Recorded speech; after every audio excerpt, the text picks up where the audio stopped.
Assalamualaikum warahmatullahi wabarakatuh. Salam sejahtera semuanya. Bagaimana kabarnya? Di video kali ini kami akan menjelaskan mengenai pengembangan keterampilan partisipasi sosial dari program PGMI mata kuliah Ilmu Pengetahuan Sosial SDMI. Sebelum menuju ke materi, izinkan saya memperkenalkan anggota kelompok 8, yaitu terdapat Devi Widya Sukmawati, Nehala Salsabila, dan Salisa Nurrahmawati. Untuk sub pokok yang pertama yaitu mengenai pengertian kepekaan sosial. Nah, apa sih kepekaan sosial itu?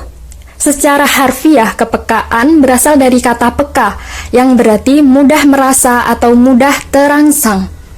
Kepekaan sosial secara opsional merupakan kemampuan untuk merasakan dan mengamati reaksi atau perubahan orang lain. Jadi, orang yang memiliki kepekaan sosial akan menjadi pribadi yang asik untuk diajak bergaul. Adapun beberapa cara pengembangan kepekaan sosial diantaranya yaitu 1. Menyadari bahwa kita tidak bisa hidup sendiri.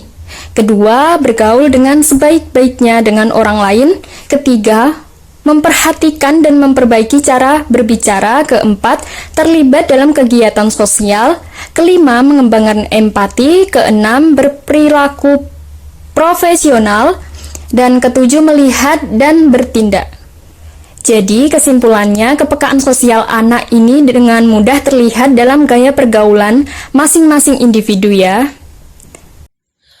Oke teman-teman, pada poin B kita akan membahas macam-macam kepekaan dan keterampilan sosial. Yang pertama ada empati, yakni identifikasi diri pada keadaan orang lain atau pengalaman tidak langsung.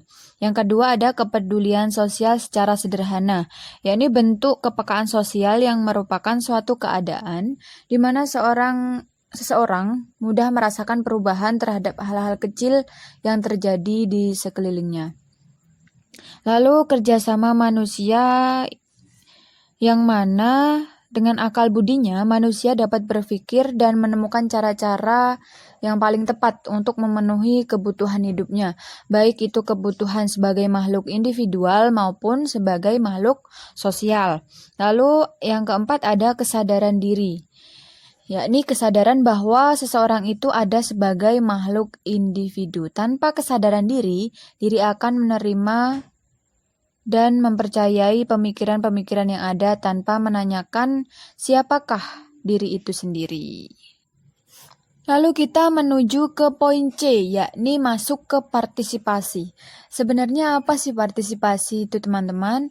Jadi, partisipasi sebenarnya berasal dari bahasa Inggris, yaitu dari kata participation, yang dapat diartikan suatu kegiatan untuk membangkitkan perasaan dan diikutsertakan atau ambil bagian dalam kegiatan suatu organisasi. Secara tidak langsung, partisipasi merupakan keterlibatan aktif masyarakat atau partisipasi tersebut dapat berarti keterlibatan proses penentuan arah dari strategi kebijaksanaan pembangunan yang dilaksanakan pemerintah. Partisipasi masyarakat dalam pembangunan. Untuk mewujudkan keberhasilan pembangunan, inisiatif dan kreativitas dari anggota masyarakat yang lahir dari kesadaran dan tanggung jawab sebagai manusia yang hidup bermasyarakat dan diharapkan tumbuh berkembang sebagai suatu partisipasi.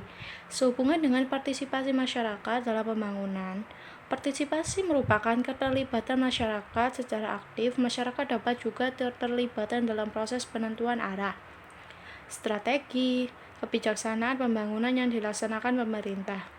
Hal ini terutama berlangsung dalam proses politik dan juga proses sosial. Hubungan antara kelompok kepentingan dalam masyarakat sehingga demikian mendapat dukungan dalam pelaksananya. Menurut Slamet, partisipasi masyarakat dalam pembangunan diartikan sebagai ikut sertanya masyarakat dalam pembangunan, ikut dalam kegiatan pembangunan dan ikut serta memanfaatkan dan ikut menikmati hasil-hasil pembangunan.